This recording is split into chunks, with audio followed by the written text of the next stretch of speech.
First heading second question. ಈಗ ಏನು ಕೊಟ್ಟಿದ್ದಾನೆ, 32 ಟು ದಿ ಪವರ್ ಆಫ್ 1/5 ಅಂತ ಕೊಟ್ಟಿದ್ದಾನೆ.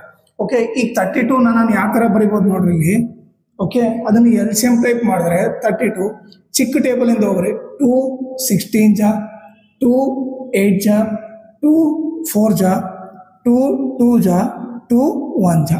ಸೊ ನಾನು 32 ಹೆಂಗೆ ಬರಿಬೋದು, 2 into 2 into 2 into 2 into 2 into whole to the power of 1/5.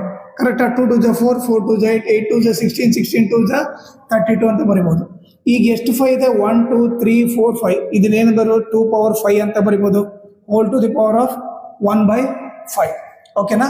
ಈಗ ನಮಗೇನು ರೂಲ್ ಗೊತ್ತಿದೆ, ಲಾ ಆಫ್ ಎಕ್ಸ್ಪೋನೆಂಟ್ ಏನು, a power m whole power n ಇದ್ರೆ ಏನಂತ ಬರಿಬೋದು, a power m into n ಅಂತ ಬರಿಬೋದು.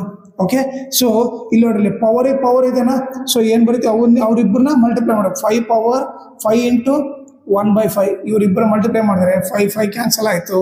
2 ಪವರ್ 1 ಉಳಿತು. 2 ಪವರ್ 1 ಅಂದ್ರೆ ಆನ್ಸರ್ ಏನು, 2 ಬರುತ್ತೆ.